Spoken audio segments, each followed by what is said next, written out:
ഏറ്റവും പ്രധാനപ്പെട്ട വാർത്തയിലേക്ക് തന്നെ ആദ്യം പോകണത് പശ്ചിമേഷ്യയിൽ നിന്നാണ്. പശ്ചിമേഷ്യ വീണ്ടും സംഘർഷഭരിതമാകുന്നു എന്നുള്ള വിവരങ്ങളാണ്. കഴിഞ്ഞ കുറേ ദിവസങ്ങളായി നമ്മൾ ചർച്ച ചെയ്തുകൊണ്ടിരുന്നത് സമാധാന കരാറുകളുമായി ബന്ധപ്പെട്ടായിരുന്നു. അമേരിക്കയും ഇറാനും തമ്മിൽ സമാധാന കരാറുകൾ ഏതാണ്ട് അന്തിമഘട്ടത്തിലേക്ക് അടുക്കുന്നു എന്ന വിവരങ്ങളൊക്കെ പുറത്തു വന്നിരുന്നു.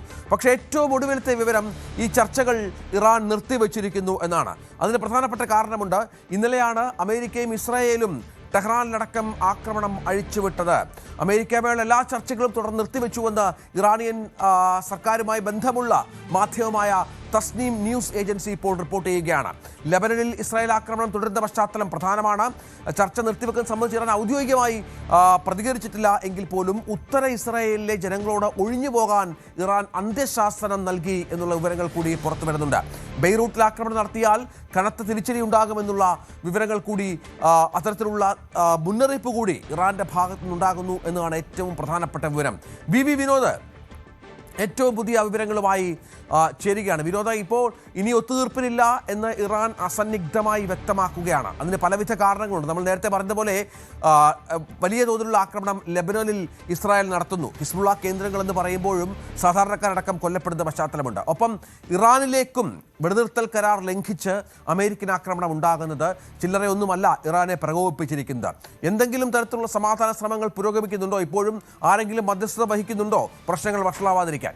രഞ്ജിത്ത്, അടുത്ത 60 ദിവസത്തേക്ക് കൂടി ഒരു വെടിനിർത്തൽ കരാറിലേക്ക് കാര്യങ്ങൾ പോകും എന്നൊരു ഘട്ടത്തിലാണ് ഇപ്പോൾ വീണ്ടും അപ്രതീക്ഷിതമായി സംഘർഷത്തിലേക്ക് കാര്യങ്ങൾ മാറിയിരിക്കുന്നത്. കഴിഞ്ഞ ദിവസം ഇസ്രായേലിൻ്റെ ഭാഗത്ത് നിന്നുണ്ടായ ഒരു പ്രകോപനപരമായ നീക്കം എന്ന് തന്നെ വിലയിരുത്താം. ലെബനനിലേക്ക് തുടർച്ചയായ ആക്രമണങ്ങൾ, അത് നേരത്തെ തന്നെ ഇറാൻ ആവശ്യപ്പെട്ടതാണ്. നേരത്തെ താൽക്കാലിക വെടിനിർത്തൽ വന്നപ്പോൾ തന്നെ ഇറാൻ്റെ പ്രധാനപ്പെട്ട ആവശ്യങ്ങളിലൊന്ന് ലെബനനിലേക്കും യമനിലേക്കും ഒക്കെ തന്നെ ഇസ്രായേൽ നടത്തുന്ന ആക്രമണങ്ങൾ നിർത്തിവെക്കണം. ഈ ചർച്ചയുടെ ഭാഗമായാണ് അങ്ങനെ ഒരു ആവശ്യം മുന്നോട്ട് വെച്ചത്. അത് അംഗീകരിക്കപ്പെടുകയും ചെയ്തതാണ്. പക്ഷേ പൊടുന്നനെയാണ് ഇങ്ങനെ ലെബനനിലേക്ക് ഇസ്രായേലിൻ്റെ ഭാഗത്ത് നിന്ന് ആക്രമണം ഉണ്ടായത്.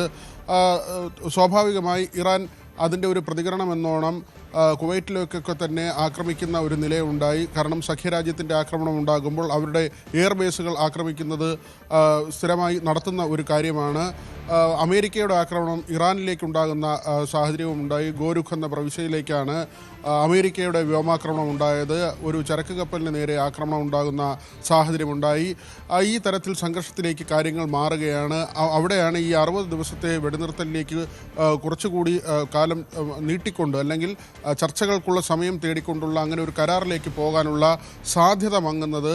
മധ്യസ്ഥ രാഷ്ട്രങ്ങളടക്കം ഇപ്പോഴും ഇടപെടൽ നടത്തുന്നുണ്ട്. പക്ഷേ ഇറാൻ ഇപ്പോൾ കടുത്ത തീരുമാനത്തിലേക്ക് പോയിരിക്കുന്നു. ഇനി അമേരിക്കയുമായി ഒരു തരത്തിലുമുള്ള ചർച്ചയ്ക്കില്ല എന്ന കാര്യം ഇറാൻ്റെ വിദേശകാര്യമന്ത്രി അരഗാച്ചി ഇപ്പോൾ വ്യക്തമാക്കിയിരിക്കുകയാണ്. കാരണം നേരത്തെ തന്നെ അവർ പറയുന്ന കാര്യമാണ്, അമേരിക്കയുടെ വാക്കുകൾ മുഖവിലക്കെടുക്കാൻ കഴിയില്ല, വിശ്വസിക്കാൻ പറ്റില്ല എന്നൊരു നിലപാട് പലപ്പോഴും ഇറാൻ കൈക്കൊണ്ടിട്ടുള്ളതാണ്. പക്ഷേ ഇത് എങ്ങനെ ലോകരാഷ്ട്രങ്ങളെ ബാധിക്കും എന്നത് തന്നെയാണ് വലിയ ആശങ്കയായി അവശേഷിക്കുന്നത്. നമുക്കറിയാം, 3 പ്രാവശ്യം നമുക്ക് നമ്മുടെ നാട്ടിൽ തന്നെ ഇപ്പോൾ പാചകവാതക സിലിണ്ടറിന്, അത് ഗാർഹിക പാചകവാതക സിലിണ്ടറും അതോടൊപ്പം തന്നെ വാണിജ്യ സിലിണ്ടറും അടക്കമുള്ളവയ്ക്ക് വില വർദ്ധിപ്പിക്കുന്ന സാഹചര്യമുണ്ടായി. കഴിഞ്ഞ ദിവസവും വാണിജ്യ സിലിണ്ടറിന് വില വർദ്ധിച്ചിരുന്നു. ഇപ്പോൾ നമ്മൾ ഈ വിപണിയുടെ കാര്യങ്ങൾ പരിശോധിക്കുമ്പോൾ ബ്രന്റ് ക്രൂഡ് ഓയിലിനടക്കം വലിയ വർധന ഉണ്ടാകുന്ന സാഹചര്യമുണ്ട്. ബാരലിന് 84 ആയിരുന്നത് ഡോളർ എന്നത് ഇപ്പോൾ 95-ന് മുകളിലേക്ക് പോവുകയാണ്. അങ്ങനെ ഇപ്പോൾ ഈ സംഘർഷത്തിൻ്റെ പ്രതിഫലനം ക്രൂഡ് ഓയിൽ വിലയിലും മാറ്റമുണ്ടാക്കുന്നുണ്ട്. ഇത് മറ്റ് രാജ്യങ്ങളെ സംബന്ധിച്ച്, കാരണം ഇന്ത്യ പോലുള്ള രാജ്യങ്ങളെ സംബന്ധിച്ച് അത്ര ആശാവഹമായ കാര്യമല്ല. നമുക്ക് വലിയ പ്രതിസന്ധിയിലേക്ക് ഒരുപക്ഷെ കാര്യങ്ങൾ ചെന്ന് വീഴും. മാത്രമല്ല വിനോദ, ഇന്നലെ അമേരിക്കയുടെ ആക്രമണം ഇറാന്റെ ഈ ഡ്രോൺ റഡാർ നിയന്ത്രണ കേന്ദ്രങ്ങളിലേക്കായിരുന്നു. അത് അപ്രതീക്ഷിതമായിരുന്നു. കാരണം ഒരിക്കലും അത്തരം ആക്രമണത്തിലേക്ക് അമേരിക്ക പോകുമെന്ന് കരുതിയിരുന്നില്ല. അവിടെ ഇറാന്റെ മറുപടി കുവൈറ്റിൻ്റെ പ്രധാനപ്പെട്ട ഭാഗങ്ങളിലേക്ക് ആക്രമണം നടത്തുന്നു. ഈ ആക്രമണങ്ങളിൽ വലിയ നാശനഷ്ടങ്ങളൊന്നും സംഭവിച്ചിട്ടില്ല എങ്കിൽ പോലും പുതിയ സാഹചര്യം അനുസരിച്ച് ഏത് നിമിഷവും ഇസ്രായേലും പ്രകോപിതരാണ്. ഇസ്രായേലും ഈ സമാധാന ചർച്ചകളിൽ നേരത്തെ തന്നെ അമേരിക്കയോട് വിരുദ്ധ നിലപാട് സ്വീകരിച്ചിട്ടുണ്ട്. ഇപ്പോഴത്തെ രീതി അനുസരിച്ച് ഏത് നിമിഷവും ശക്തമായ പ്രത്യാക്രമണങ്ങൾ തുടങ്ങാമെന്നുള്ള സ്ഥിതിയിലല്ലേ കാര്യങ്ങൾ? രഞ്ജിത്ത്, കഴിഞ്ഞ ദിവസം തന്നെ കുവൈറ്റ് വ്യക്തമാക്കിയതാണ്, അവർ അത് പ്രതിരോധിച്ചു, ഇറാൻ്റെ ആക്രമണം പ്രതിരോധിച്ചു എന്ന കാര്യം.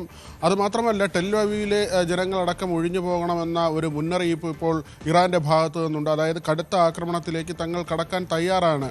സാമ്പത്തിക ഉപരോധം ഒരു വശത്ത് അമേരിക്കയുടെ ഭാഗത്തു നിന്നുണ്ടാകുന്നു. ഏതാണ്ട് 100 കോടി ഡോളറിൻ്റെയും ഒക്കെ തന്നെ ഏറ്റവും ഒടുവിലത്തെ ഉപരോധം അമേരിക്കയുടെ ഭാഗത്തു നിന്നുണ്ടായി. പക്ഷേ അതൊന്നും തന്നെ തങ്ങളെ സാമ്പത്തികമായി തകർത്താൽ പോലും യുദ്ധത്തിൽ നിന്ന് എങ്കിൽ പിറകോട്ടില്ല, ഇങ്ങനെയാണ് സമീപനമെങ്കിൽ തങ്ങൾ യുദ്ധത്തിലേക്ക് തന്നെ എന്നൊരു സൂചന തന്നെയാണ് ഇറാൻ നൽകുന്നത്. ഡ്രോൺ ആക്രമണം, അത് രഞ്ജിത്ത് പറഞ്ഞതുപോലെ തന്നെ വ്യോമാക്രമണം പല ഘട്ടങ്ങളിലായി നടന്നിട്ടുണ്ട്. കഴിഞ്ഞ ദിവസവും അമേരിക്കയുടെ ഭാഗത്ത് നിന്ന് ഈ ഗോരുഖ് പ്രവിശ്യയിലേക്കാണ് അങ്ങനെ ഒരു ഡ്രോൺ ആക്രമണം നടന്നത്. അത് ഇറാനെ ചൊടിപ്പിക്കുകയും ചെയ്തിട്ടുണ്ട്. കാരണം ഒരു വശത്ത് ചർച്ച നടക്കുകയും മറുവശത്ത് ആക്രമണം നടത്തുകയും ചെയ്യുന്ന രീതി നേരത്തെയും ഉണ്ടായിട്ടുണ്ട്. ഇത് അംഗീകരിക്കാൻ കഴിയില്ല എന്നൊരു നിലപാടിൽ തന്നെയാണ്.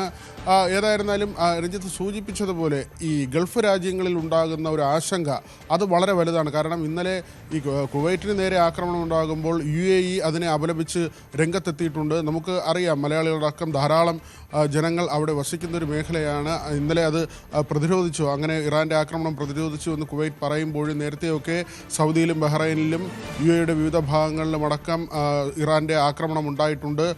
ഇന്ത്യക്കാർ ഉൾപ്പെടെ കൊല്ലപ്പെടുന്ന സാഹചര്യം ഉണ്ടായിട്ടുണ്ട്. അതുകൊണ്ട് തന്നെ ആശങ്കയോടുകൂടി തന്നെയാണ് ഇപ്പോഴത്തെ ഒരു സാഹചര്യത്തെ നോക്കിക്കാണുന്നത്.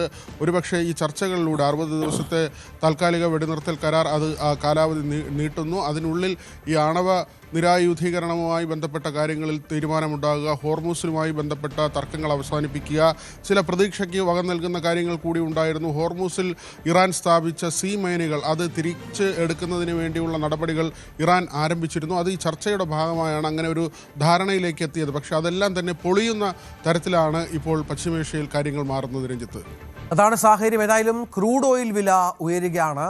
നമ്മളെപ്പോലെയുള്ള ഉപഭോക്തൃ രാജ്യങ്ങൾക്ക് വലിയ പ്രതിസന്ധിയായിട്ടുള്ളത് ഇത്തരം പ്രശ്നങ്ങളാണ്. കാരണം യുദ്ധം അത് നേരിട്ട് ബാധിക്കുന്നില്ല എങ്കിൽ പോലും കഴിഞ്ഞ കുറേ നാളുകളായി നമ്മൾ അനുഭവിക്കുന്ന പ്രശ്നം ക്രൂഡ് ഓയിൽ വിലയുടെ പ്രശ്നം, ഗ്യാസ് ലഭ്യതക്കുറവ്, പ്ലാസ്റ്റിക്കുകളുടെ വരവ് കുറവ്, ഹോർമൂസിൽ ചരക്ക് ഗതാഗതം നടക്കുന്നില്ല. ഇതൊക്കെ ആഭ്യന്തര വിപണിയെ കാര്യമായി ബാധിച്ച പശ്ചാത്തലമുണ്ട്.